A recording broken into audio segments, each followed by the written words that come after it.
The wine glass was already sweating by the time she decided not to show up. Chicken marsala, her favorite, lukewarm on two untouched plates.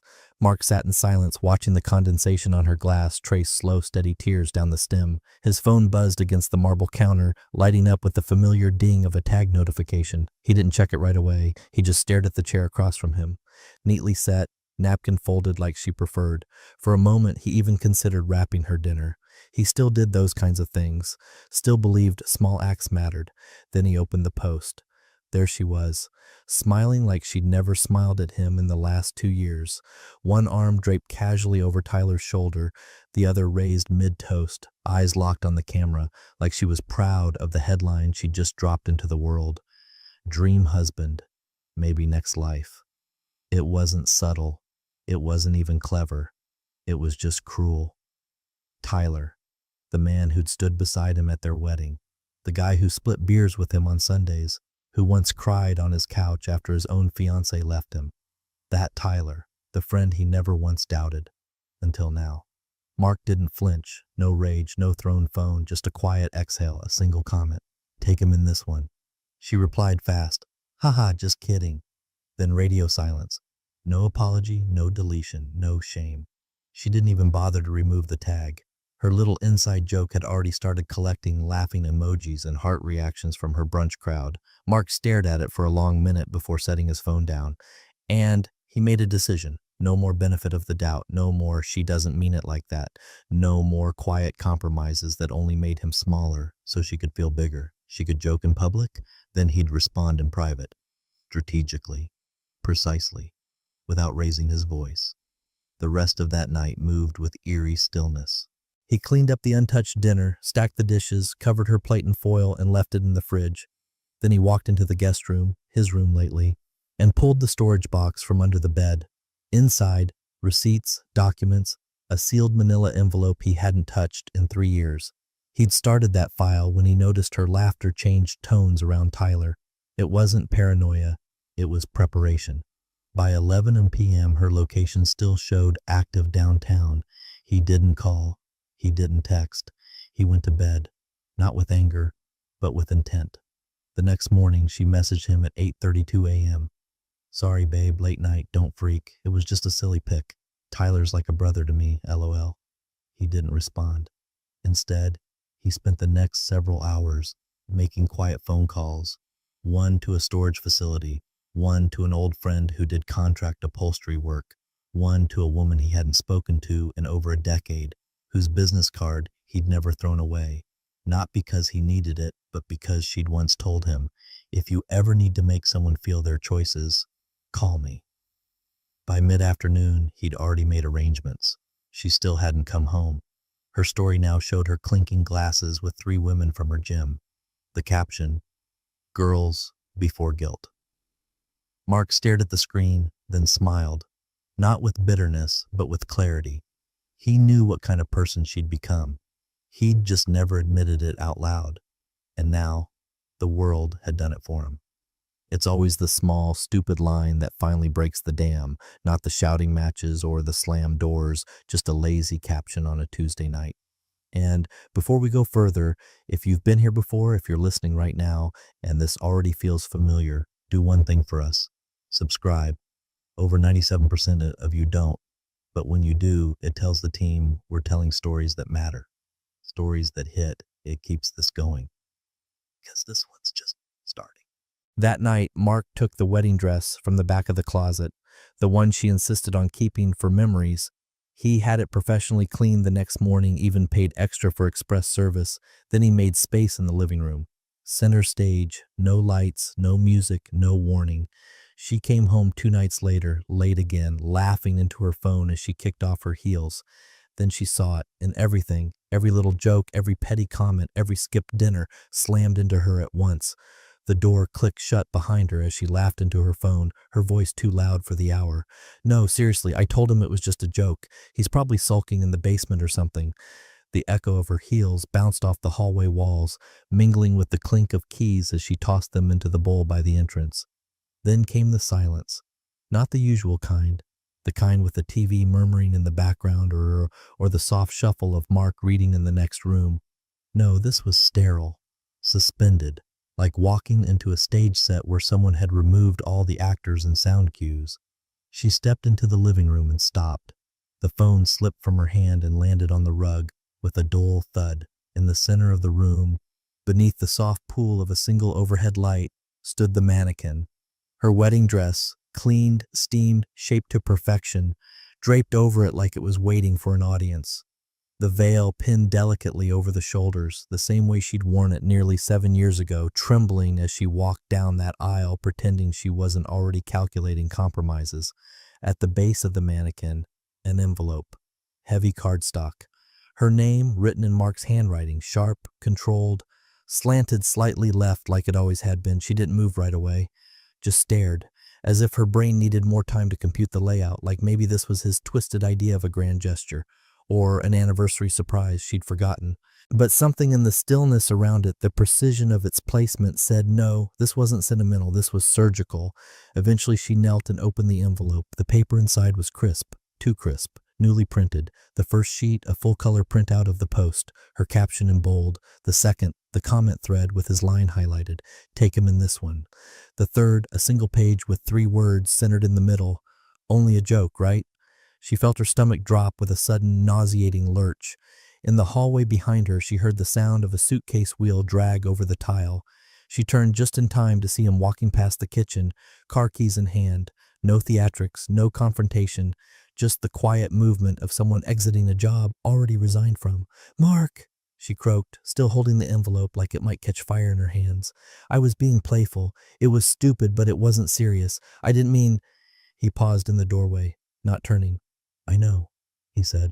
She took a step toward him. "So, where are you going?" He turned then, calm, almost gentle. "There's lasagna in the fridge. I made enough for a few days." "Wait, what? You're leaving?" He nodded. "Just for a bit. I need some air." "That's it?" Her voice cracked on the edge of hysteria. "You're not even going to yell at me?" He looked at her the way a man might look at an old jacket he'd once loved, now moth-eaten and unsalvageable, not with hate, just with resignation. Yelling would mean I still thought we were solving something. Then he left. No slammed door, no parting shot, just the soft sound of the lock engaging behind him. She stood alone in the room, surrounded by carefully placed silence. The kind that wasn't empty, but full of everything she'd ignored, the 1,000 quiet gestures she'd mistaken for weakness, the patience she'd mocked as passivity, the loyalty she'd treated like background noise. The mannequin watched her in silence, veil trembling slightly from the AC vent. She walked over to it slowly and reached out to touch the fabric. It felt colder than she remembered. Or maybe she was. In the hallway, his scent still lingered faintly, cologne and cedarwood. She reached for her phone and realized it was still lying on the carpet. 3 new messages from her friend group lit up the screen. "Girl, that post was wild. You're savage loyal." Wait, did he comment back? I missed it. She closed the phone, set it down on the side table, sat on the couch. The room felt bigger without him in it, but not in a good way. And for the first time in a long time, she didn't know what came next. Because Mark wasn't playing the game. He'd flipped the board and walked away. Her first text came an hour after he left. "Can we talk?" Then 2 minutes later, "I didn't mean it that way. It was stupid." By midnight, she was pouring her panic into paragraphs. "You know I have a weird sense of humor. Tyler's like a brother. I just didn't think you'd take it so seriously. You're the one I come home to, Mark. Always." She kept sending them, each one longer than the last, spiraling between justification and remorse. One minute it was, "I was tipsy." The next it was, "You've been so distant lately, I thought a little joke would get your attention." Day 2, she started using emojis, heart eyes, little sad faces, as if digital stickers could soften what she'd already made public. That morning, she sent a photo of the lasagna, reheated. "You really made this? It's amazing. Thank you." He didn't reply. By the end of the second day, her tone shifted from apologetic to concerned. "Are you okay? Can you at least say if you're safe?" Mark read every message, never typed a word. He was very much safe. Safer, in fact, than he'd felt in years. Detached, yes, but focused, as if the static in his life had finally cleared. By day 3, she posted an Instagram story. A photo of their wedding bands resting on the windowsill filtered in soft gold light. The caption read, "Love my husband, always." It was an act of digital damage control, crafted, curated, desperate.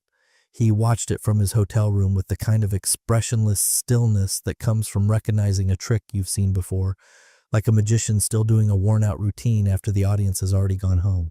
She thought appearances could fix what authenticity shattered. Later that evening, Mark met Tyler and his fiancée Rachel for dinner. It wasn't a spontaneous outing. Mark had picked the place deliberately. Neutral lighting, white tablecloths, the kind of ambiance that discouraged confrontation but made people squirm under the surface. He arrived early, chose the booth facing the entrance. When Tyler showed up, grinning and oblivious, Mark smiled back like nothing had changed. "Good to see you, man," Tyler said, clapping him on the back. "Been a minute." Rachel gave him a quick hug. "Glad you're getting out. Claire said you were taking space?" Mark nodded, motioning for them to sit. "Something like that." They ordered drinks, made small talk. Rachel chatted about a Pilates instructor she hated. Tyler cracked a joke about work. The air was light, floating above the tension like a balloon that hadn't realized it was already losing helium. Then Mark tilted his head slightly and asked, as casually as if he were asking about the weather, "So, did you know she posted that photo?" Tyler froze halfway through his sip. "Which one?" Mark raised an eyebrow. "The dream husband. Maybe next life one." Rachel's mouth tightened. Tyler blinked, glanced at her, then back at Mark. "Oh, that. Yeah, she said it was a dare. One of her friends thought it'd be funny." Mark smiled politely and leaned in, folding his hands on the table. His voice didn't rise, but the weight behind it landed like a hammer wrapped in velvet. "She's had too many dares lately." Rachel looked down at her water glass. Tyler forced a laugh. "Yeah, well, you know Claire.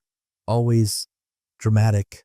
Mark didn't respond, just held Tyler's gaze for 1 second too long, long enough to make it clear that whatever excuse Claire had fed him didn't fly here. Tyler shifted uncomfortably. "Look, man, if it made things weird, I'm sorry. I didn't mean to be in the middle of anything." "You weren't," Mark said quietly. "You were just the prop." Rachel cleared her throat. "Should we maybe order? I think I saw mussels on the special." Mark picked up the menu and smiled. "Great idea." The moment passed, but not really. It hung there, stretched thin over the table like a film that never quite peeled off. Tyler said less after that. Rachel looked at Mark differently, not with pity, with awareness. After dinner, Mark walked alone back to the hotel. No calls, no checking messages. Claire had posted another story, this time a throwback photo from their honeymoon in Cabo, palm trees, smiling faces, some generic caption about weathering storms. He tapped through it, didn't bother to watch the whole thing. She thought controlling the story meant controlling the outcome. But Mark wasn't playing PR, he was shifting the lens, and she had no idea what the next frame would look like. By Friday afternoon, she started checking the hotel she assumed he was at, not calling yet, just watching the banking notifications, the usual credit card pings. Nothing, not a gas station, not a restaurant, not even a parking fee. He had vanished in a way that left no scent, no signal, no rhythm. That, more than anything, frightened her. She texted again, "Just tell me you're okay. I'm not trying to fight." Then again, 10 minutes later, "Mark, please." She switched tactics by evening. "I miss you. I messed up. Let me fix it." No response, no read receipts, and this time no post to counter with some shallow public display. He wasn't reacting anymore, he was exiting, strategically, silently, like a man who'd stopped negotiating and started erasing. That night, she called 3 of his closest friends, Greg, Sam, even Alan, the one who used to tease Mark for being too patient for this generation. All of them responded the same way. "Haven't heard from him. Thought you guys were good. Maybe he's just taking space?" And they all had the same clipped tone, polite but distant, not in a rush to console her. By Saturday morning, she crossed a line she swore she wouldn't. She messaged Tyler again. "Can you please just tell me if you've seen him? I'm seriously worried. This isn't normal." An hour later, the message marked as seen, no reply. She stared at the screen so long she didn't hear the front door open until her mother was already inside. "Claire?" She turned sharply, startled, Her mother stood in the entryway holding a brown paper bag, some combination of soup and wine like she used to bring during college breakups. "What are you doing here?" "You didn't sound right on the phone," her mother said, brushing past her into the kitchen. "And I had a feeling. I didn't call you. You didn't have to." They sat across from each other in the kitchen, the same table where Mark once folded her mother's napkin into a swan just to make her laugh. He always got along with her. Even when Claire rolled her eyes, he'd listen to her stories like they mattered. Now he was gone. Not late, not mad, just gone. Her mother reached across the table, gently touching her hand. "Claire, what happened?" She stared at the marble veining in the table like the answers were etched there. "I made a joke, a stupid public joke." Her mother's brows furrowed. "What kind of joke?" She swallowed. "I posted a photo with Tyler, said something like, 'Dream husband, maybe next life.' It was just a joke." Silence. Her mother's face didn't move. Not even the usual purse of the lips that came when Claire mentioned anything inappropriate. She finally said, "And now he's not here." Claire nodded. "He left a dress, my dress, in the middle of the room, with a note." Her voice broke a little at the end. Her mother sat back in her chair, exhaled once, slow. "He's different," Claire whispered, as if afraid to say it too loud. "He's not yelling. He's not reacting. He's just blank." Her mother didn't speak right away. Then, "Maybe he's just done." The words hit with more finality than a slammed door. Claire jerked her hand away. "He can't be." Her mother stood and began putting away the groceries she'd brought, the slow movements of someone trying not to make a scene. "You always thought he'd wait, that no matter what you did, he'd be there." Claire stood, pacing now. "He always was there. Even when I mean, he was the calm one." "And maybe he still is," her mother said softly. "Just not in your direction." Claire didn't answer. Couldn't. She walked to the living room and stared at the empty spot where the mannequin had been. The space was clean now. Vacuum lines like surgical scars in the carpet. Nothing dramatic, just absence, intentional absence. The wine glass on the shelf still had the faint trace of red at the bottom. She hadn't touched it since the night of the post. Somehow, it looked like it had aged years in just a weekend. She texted him again, but this time, it didn't send. A small gray exclamation mark appeared beside the message. "Blocked?" She tried to call. It rang once, then straight to voicemail. Not unavailable, just filtered. She turned to her mother. "He blocked me." Her mother didn't look surprised. "What did you expect?" she said gently. Claire wanted to scream, wanted to cry, but none of it felt real enough to react to. Mark had always reacted, patiently, sure, but there had always been a baseline of engagement. Now she couldn't even find his shadow. She wasn't fighting a man anymore. She was chasing a retreat, and the more she chased, the more she felt it. He wasn't hiding. He was done being found. The envelope came in the mail 2 days after the voicemail. She left him sobbing. An apology so raw even she couldn't tell if it was sincere or just fear bleeding out. The envelope was addressed to him. Nothing unusual.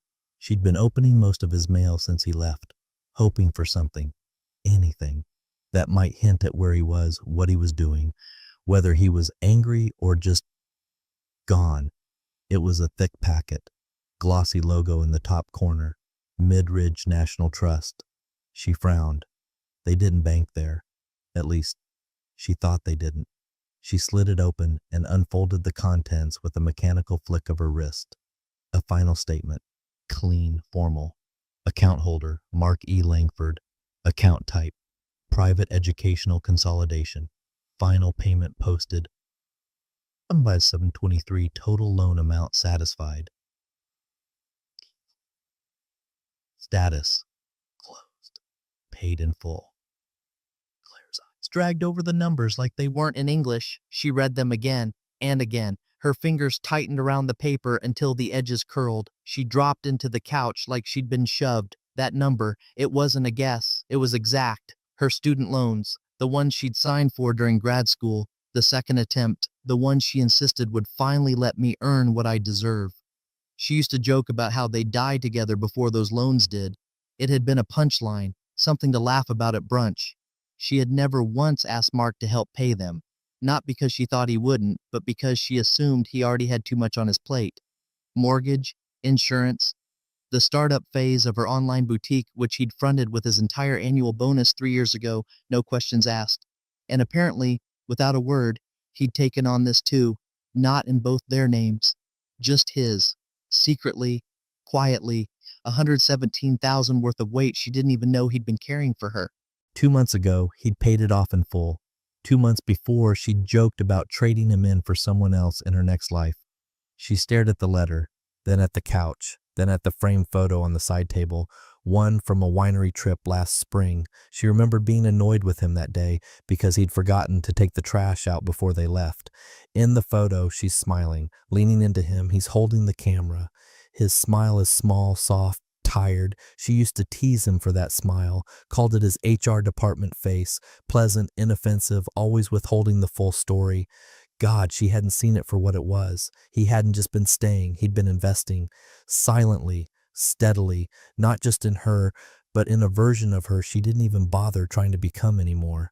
She stood and walked back to the kitchen where the lasagna tray still sat half full. She hadn't had the stomach to touch it again since that first night. She hadn't thrown it out either. It felt like an exhibit, like proof. Claire picked up her phone and opened their shared cloud account. She scrolled through the photos again, trying to trace the moments she'd missed the shift. Somewhere, he'd stopped hoping she'd notice and started preparing for her not to. She remembered laughing with her friends once about the concept of emotional prenups, like if you supported a man too much, he'd just get comfortable. You had to keep them slightly chasing, keep your independence. Funny how Mark never laughed at those jokes. He'd just excuse himself to the kitchen or offer to pay the bill early or just disappear for a moment. She thought it meant he didn't get it. Now she wondered if he just didn't see the point in responding. She read the letter again. The balance paid, $117,000. Every coffee, every outfit, every girl's trip she took, while making the minimum payment on that debt, he had quietly been untying that noose. And when it was done, she rewarded him by posting a fantasy about someone else, publicly, for laughs. She pressed the letter flat on the counter and just stood there. A sound broke the silence. A single text notification. It was from Rachel, Tyler's fiancée. I thought you should know. Mark showed up at the fundraiser last night. He looked good, confident, not broken, just different. He didn't ask about you. Claire didn't reply, didn't need to, because the debt was cleared, not just the one in the letter, but the one that had tethered him to her. And for the first time, she felt the true weight of living in a world he built, while daydreaming about someone else. The message came exactly 7 days after he vanished. A single line, no punctuation. Dinner? Elbridge Grill, 7 p.m. She stared at it for 10 minutes, reread it another 20. No warmth, no emojis, just instructions, as cold and clinical as a calendar reminder. Still, her fingers trembled as she typed back. I'll be there. She showed up 15 minutes early, hairstyled, new dress, subtle makeup, enough to say, I remember how to be elegant, not enough to scream desperation. She chose nude heels, the ones he used to call her, I mean business shoes. She told herself this was the reset, the chance to fix everything. The hostess smiled too politely and led her to a table near the back. Not romantic, no candles, no music, just standard overhead LEDs and sterile white napkins folded like court summons.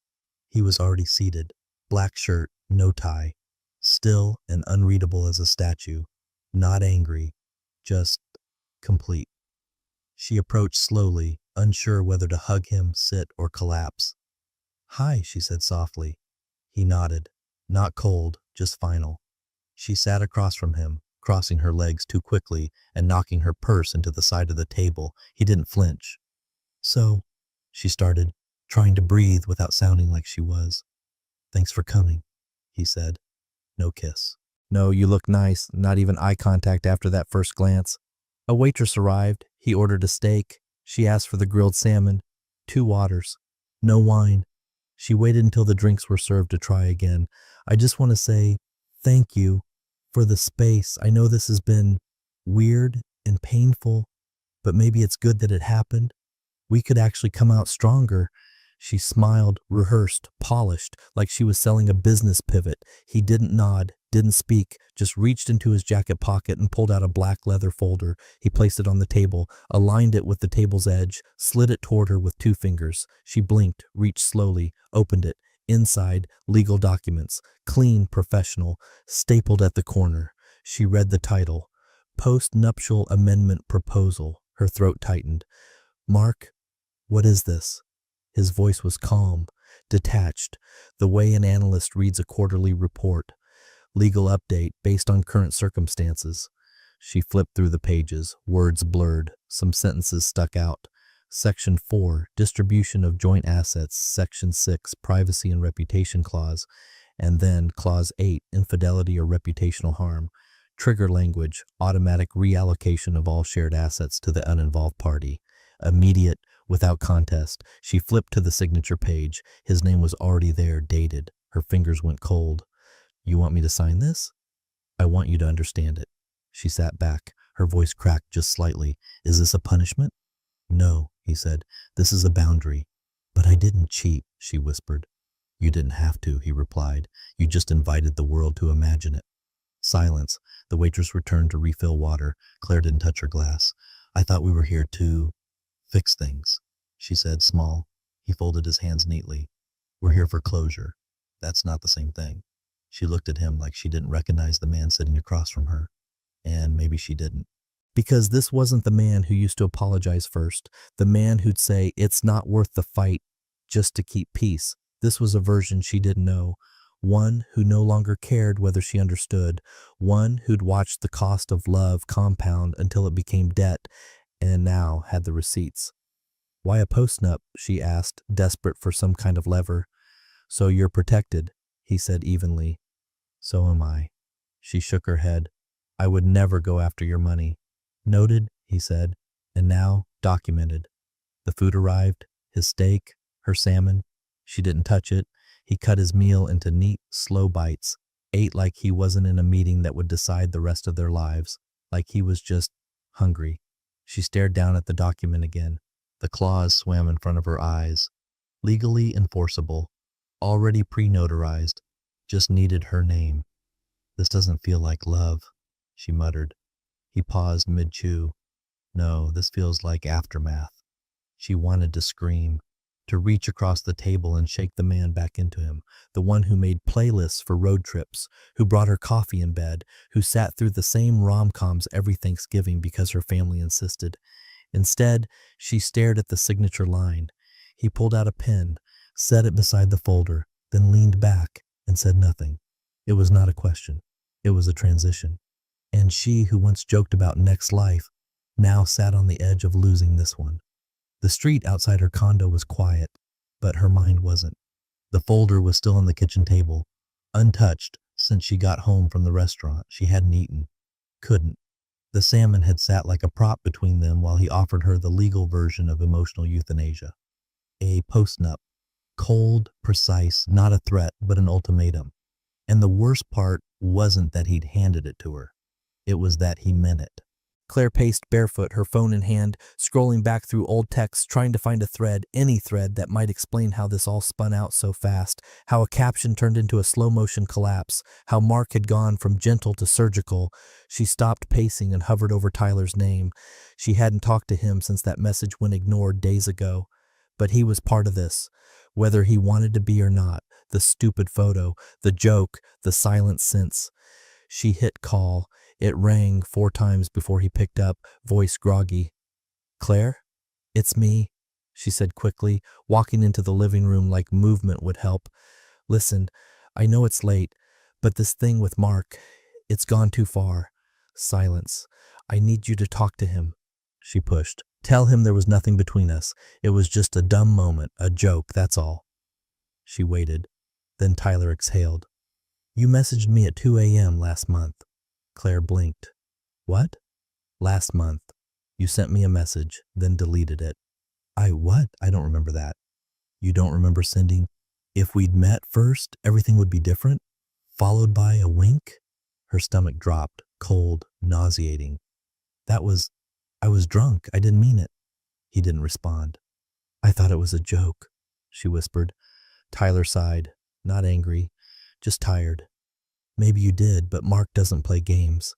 His words were so calm they cut deeper than shouting ever could.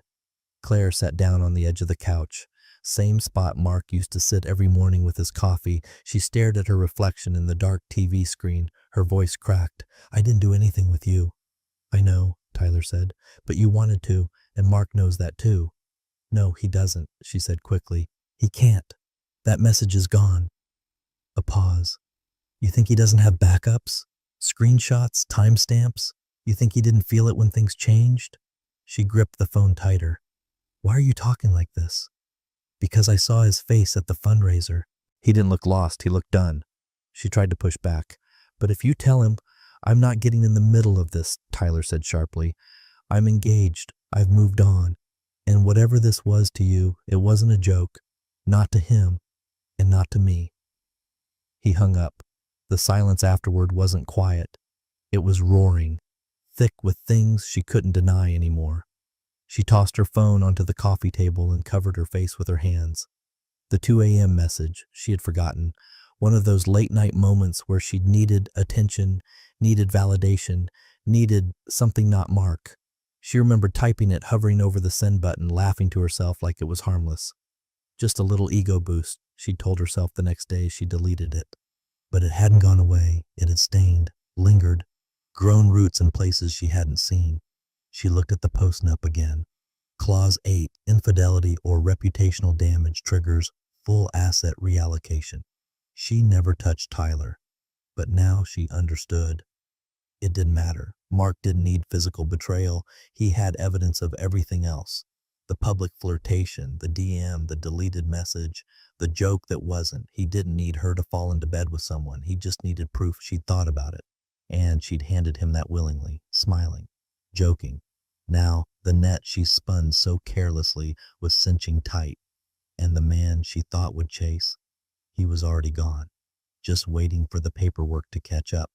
It dropped late Sunday morning. No preamble, no tagging, no quote, no hashtags, not even a timestamp filter. Just a series of images quietly uploaded to Mark's feed, public, polished, and surgical in its precision.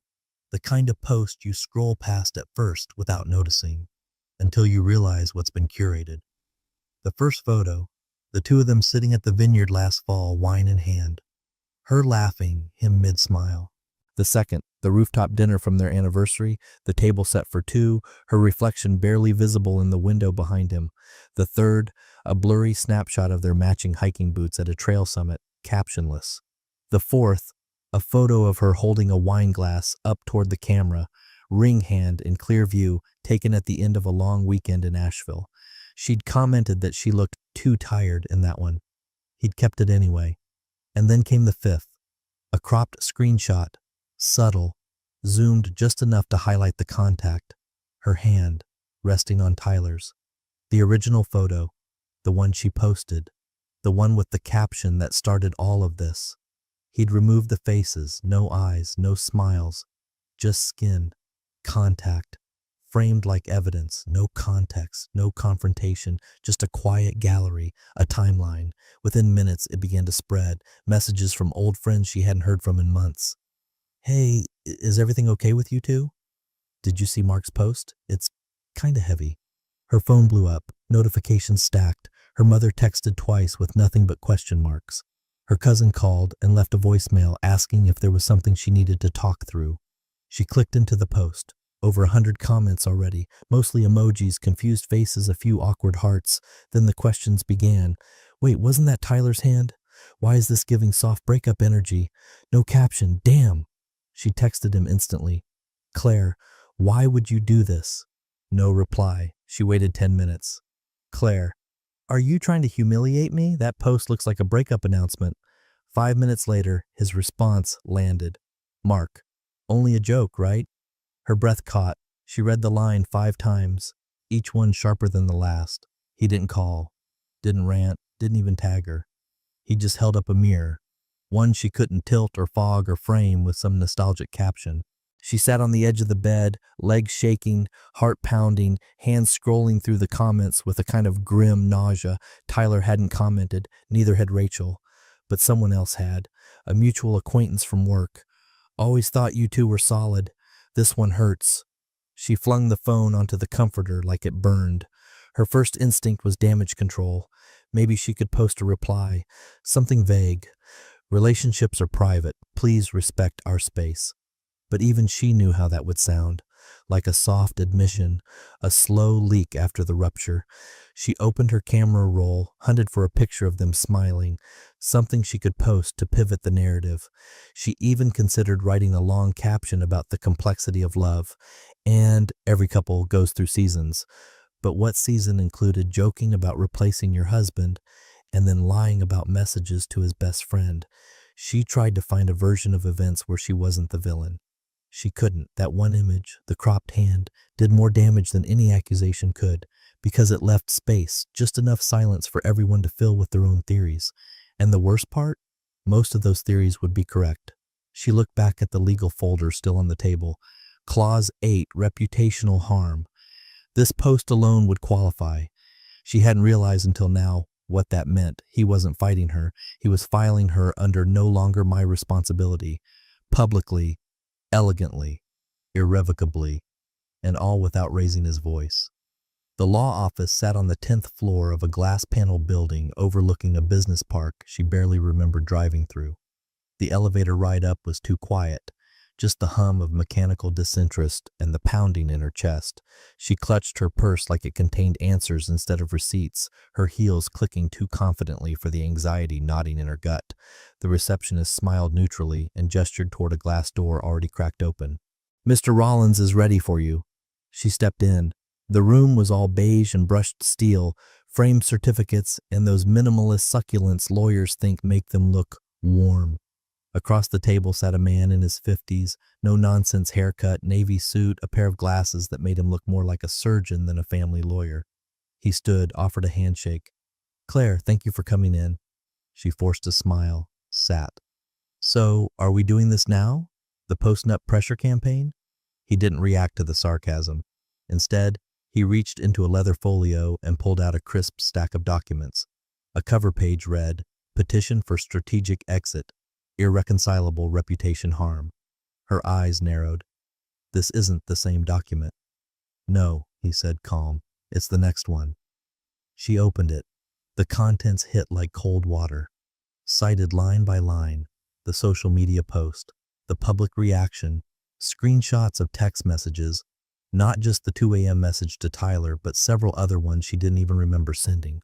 Harmless banter, sure, but when viewed side by side, they painted a pattern. Invitation, flirtation, plausible deniability. Then came the final blow, something she didn't expect. A transcript of a conversation from 2 weeks ago. Her voice recorded, private, from their bedroom. She remembered it now, barely. She was on the phone with her sister, sitting on the edge of the bed, wine glass in hand, venting. She'd said something like, "I feel trapped sometimes. Like I made the safe choice, not the exciting one." She hadn't known it was recorded. She looked up, furious. "Did Mark plant a mic in our room?" "No," the lawyer said. "Your home security system has audio-enabled footage. You signed off on the consent settings, standard for dual-party residences." She blinked. That dull, sickening thud in her ears returned. "I was never unfaithful," she said firmly, trying to anchor herself to something. The lawyer smiled gently, folding his hands. "Then you'll be fine signing this." He slid the final page toward her. Her hands trembled as she turned to Clause 12. Clause 12. Consent to immediate distribution of shared assets upon verified reputational harm. It had been buried in the original post-nup, not new, just previously irrelevant. It read like a trigger clause. If public reputational damage was deemed intentional or reckless, the non-breaching party had the right to fast-track full asset retention, no contest, no mediation, immediate transfer authority granted upon filing. Her breath hitched. This would give him everything. The lawyer nodded. It gives him what was already his. The rest was goodwill. Her stomach dropped. "This is ridiculous. This is a scare tactic. I'll get my own lawyer." "You're welcome to," he said pleasantly. "But just so you're aware, he's not suing you. He's relieving you." She looked at the photos embedded in the appendix, the Instagram post, the Tyler message, the blurry reflection of her holding his hand. "It was a joke," she whispered, more to herself now. "Of course." the lawyer said, with a voice so flat it might as well have been sarcasm. And some jokes just cost more than others. She closed the packet slowly, trying to keep her hands from shaking. What if I don't sign? Then the clause auto-executes in 72 hours under mutual consent provision. He's already filed. She stood, not sure if her legs would hold. The lawyer remained seated, polite. He's not trying to ruin you, Claire. He's just documenting what already happened. She walked out of the office in silence. No outburst, no final line. Just the faint echo of her own words coming back to haunt her. Maybe next life. And the cold realization that Mark had stopped waiting for this one to get better. He'd simply written her out of it. The photo went up on a Wednesday night.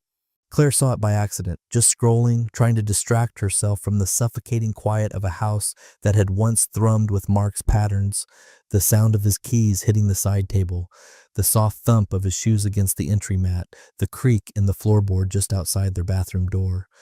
Those sounds had been replaced with the buzzing silence of uncertainty, the waiting, the hoping, and then she saw him. Someone had tagged the charity's account. A black and white photo from the annual foundation gala downtown. Mark stood at the center of the frame, posture relaxed, suit sharp, but what stopped her thumb mid-swipe was the woman beside him. Tall, composed, hair swept back in a clean chignon. She wore a simple black dress, nothing flashy, but she didn't need it. Confidence did the work. She wasn't holding his arm, wasn't clinging. She just stood next to him like she belonged there. Like they were already synchronized in some language Claire hadn't spoken in years. The caption was harmless enough. Thank you to everyone who supported the Children's Literacy Fund tonight. A beautiful evening for a vital cause. But the comments told a different story. Mark looking happy, finally. Power couple energy. That's not Claire, right? And then, finally found your real dream wife. Claire's vision blurred for a second. She clicked the profile that posted it, some distant acquaintance. A name she recognized from an old birthday party. Mark hadn't liked the photo, hadn't commented, hadn't done anything actually, but he didn't need to. His silence had become his new language. She closed Instagram, walked to the kitchen, poured a glass of wine and left it untouched on the counter. Across the room, the corner where the mannequin had once stood sat empty. Mark had taken it quietly when he came by for the last round of his things. No words, just a single message the night before, picking up boxes tomorrow. We'll use the side door. She had waited in the bedroom like a ghost in her own home. Now that corner mocked her. The couch, once hers, had indentations in the cushions where she'd been spending her days curled, waiting for messages that never came. No lawyers, no fights, just silence. Every now and then, she'd receive a forwarded change of address confirmation, a notification that another utility had been transferred, one less thing tying him here. He hadn't blocked her, but he might as well have. Across town, in a modest apartment, temporary, he'd told the real estate agent, Mark sat in front of his laptop. The gala photo was still open in one tab. In another, a draft email. In another, a folder titled Unused Responses. He opened one of the files, a text draft written weeks ago. A simple line he'd crafted one sleepless night, sometime between legal briefings and boxing up kitchen utensils she used more than he ever had. She didn't joke about losing me, that's why she never did. He stared at it. The cursor blinked, waiting. He thought about posting it, letting it sit beneath the photo like a subtle signature, letting the world see what he'd held back all this time, what he could have said, what he'd earned the right to say.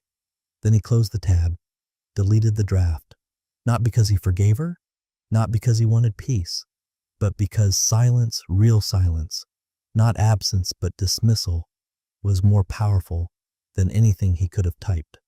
Back at the house, Claire refreshed her messages again. Nothing. The fridge hummed, a bird chirped once outside, dishes still sat in the rack, untouched since the last time she cooked for no one. She walked into the living room and stood in front of the mannequin's old spot. She had kept the wedding dress. Of course she had. She'd folded it back into its original box, thinking maybe someday it could be reclaimed, that he might change his mind, that he might come back. But now even that was gone. No note, no trace.